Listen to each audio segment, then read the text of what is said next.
pour ay élections législatives ñu jëm le 31 juillet ñu gis ne que y a eu quand même le cas Bamba Fall avant may ñëw ci yow honorable peut-être jox Serigne Saliou comment est-ce que tu as analysé wala naka nga gisee le cas Bamba Fall est-ce que tu as été déçu tey jii par ce qui s'est passé bon déçu je ne dirais pas trop parce que yàgg nañ toog ay plateau ngay alerter par rapport à ce cas. Non, je ne suis pas déçu. Oui. Mooy Sénégal yu bari mbir mi daf leen a xaw a bett mais man bettu ma fii laa toog fii ci plateau Ndoumbelane fii wax la ne Bamba Fall il ne croit pas au projet de Gëm Sa Bopp Bamba gëmul projet Gëm Sa Bopp au dernier moment moom lu mu wut parapluie la wut dem ci élection yàkkal Macky Sall trahison mënul weesu loolu madame yow mi doon wax léegi le respect des Sénégalais mooy d'abord nga respecter seeni suffrage nan lañ la mën a falee le 23 janvier bii passé nous sommes aujourd'hui le 18 oui 18 février. même pas un mois liñ la ki yoon yëpp nga jël ko nga yàkkal ko Macky Sall et ce qui est dommage c'est que Bamba n'a pas dit la vérité aux Médinois parce que bu fekkee ne yow da ngay dem élection bëgg a gëmloo nit ñi tu es dans l'opposition alors que toi tu es du pouvoir il fallait le dire ñi nga xamante ne yow ñoom ñoo nekkoon sa ginnaaw. moom dafa waroon wax waa Médina bu ngeen ma falee bu ma xëyee bu ma gañee yàkkal ko sa majesté su boobaa du faloo mais déedéet il est parti dans le camp de l'opposition parce que aussi xam nga man population sénégalaise souvent dama leen di yërëm xam nga tax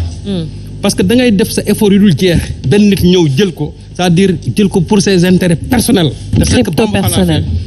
te nag dama leen di wax ne ma leen Bamba Fall ce qu'il a fait le processus a commencé depuis 2017. 2017 avant les élections de 2019 depuis le 25 avril 2017 bi mu génnee prison depuis ce jour-là. boobu le processus bi commencé pour rallier au pouvoir. il y a eu des tentatives yoo xam ne Bamba essayé na ko mu échoué Bamba ñaata yoon la toog tagg le président Macky Sall Bamba dafa toog fii xas Macky Sall xas koo xas ba ne même en matière de détournement le président a sauté le préscolaire pour aller à l'université moo ko fii Macky Sall da ngaa jaale woon nag mu tourné thank you mu tourné dal ci kaw nee na ko jaale sëñ Saliou da nga fàtte lool Yakham Mbaye taxaw fii mu taxaw mu ne Yakham Mbaye reçoit 1 million de francs daana ko jël ci caisse d'avance bi yaa xam ne ko bés bu ma jógee ci yow ba wax li may xam ci yow dinañ xam entre man a yow qui est le véritable ripou Sénégal dañ ko xam ñu teg ci quelques jours après ñu def benn meeting condoléance où le premier ministre est venu loolu c'est du jamais vu man li ma xam boo dee jàll da ngay dem ci kër nga fekk fa mais kenn du organiser meeting pour loolu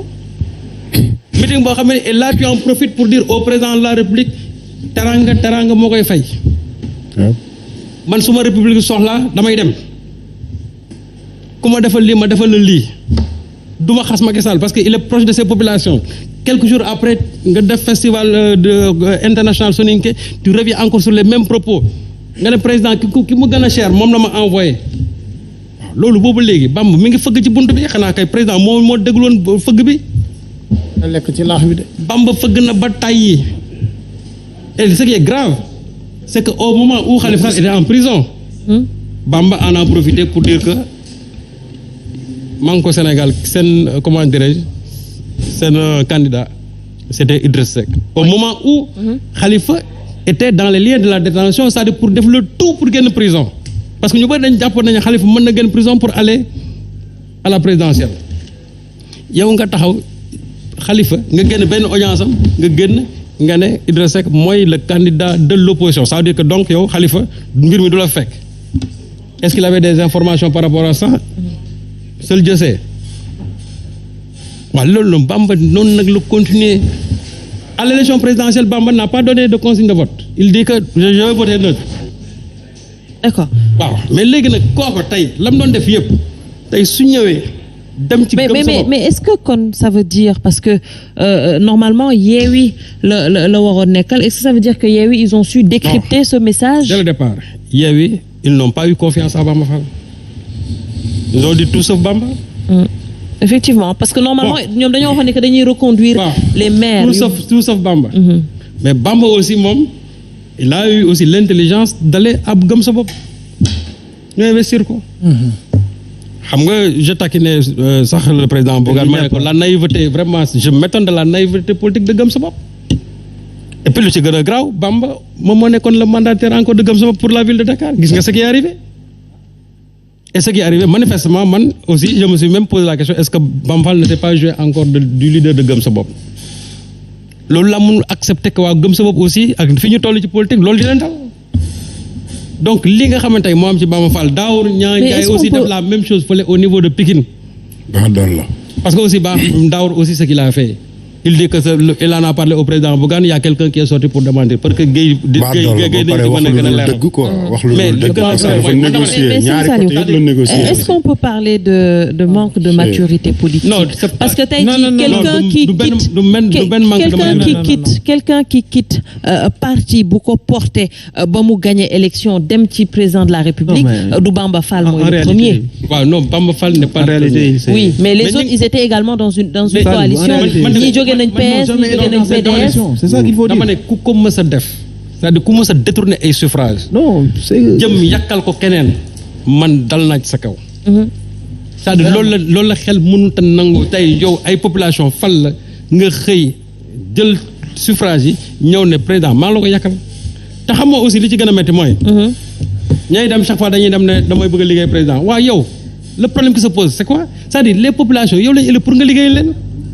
xam nga yeneen yi wax yu yàqu la parce que je suis dans l'opposition man mënuma liggéey waaw kon bu su liggéey loon est-ce que la population de Médina dinañ ko élire ba pare ce qui est sûr et certain s'il avait échoué Bamba a eu des résultats au niveau de la Médina résultats yi mu am Médina nag moo tax waa Médina yi aussi amaat confiance tegaat ko foofu loolu rek dafa war nekk dogguma la mais li ci gën a garaaw li ci gën a garaaw mooy sur la question dafa am ay jeunes yu jàkkaarloo biir Médina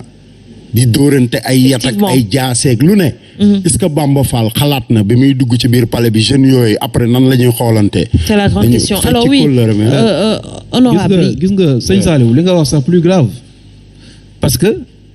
en réalité Bamba Fall nee na bi sax bon xawma Bougane na xawma Malick Gakou ñooy xawma yóbbu xawma kan ci pouvoir bi xam nga en réalité moo tax l'homme n'est pas ce qu'il dit mais ce qu'il fait il faut juger les gens sur les actes yi ñuy poser ak man dafa am benn affaire bu ma xaw a frustré un peu parce que dama dégg benn débat boo xam ni dañ koy wax depuis une semaine bon je prends l'exemple sur Bougane Gueye Dany mais tout l'effort qu'il a fait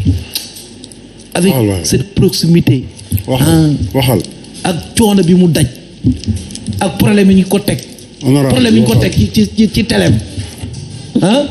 mais franchement bu ma gisee ay nit ñu naan non c'est-à-dire que toog se play naan non Bougane il travaille mais Bougane ban intérêt la am travail pour Macky mais bu bëggee travailler ak Macky Sall mais man dama jàpp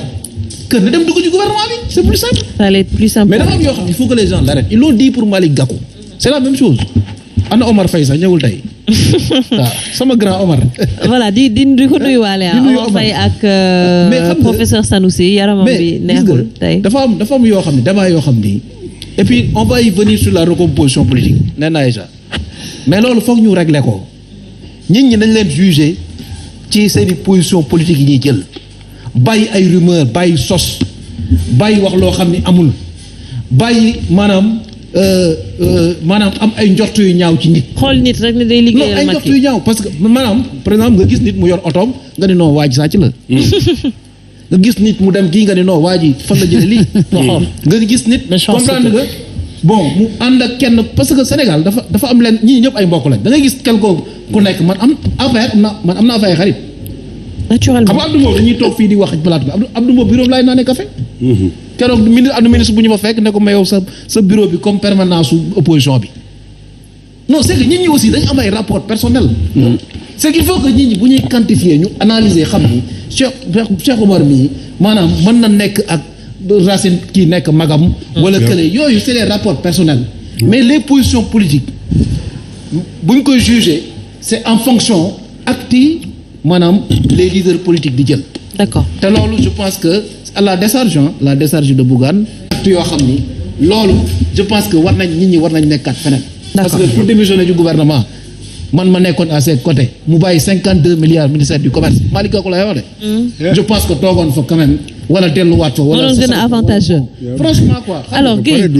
on pointe du doigt oui c'est ça. gëm sa bopp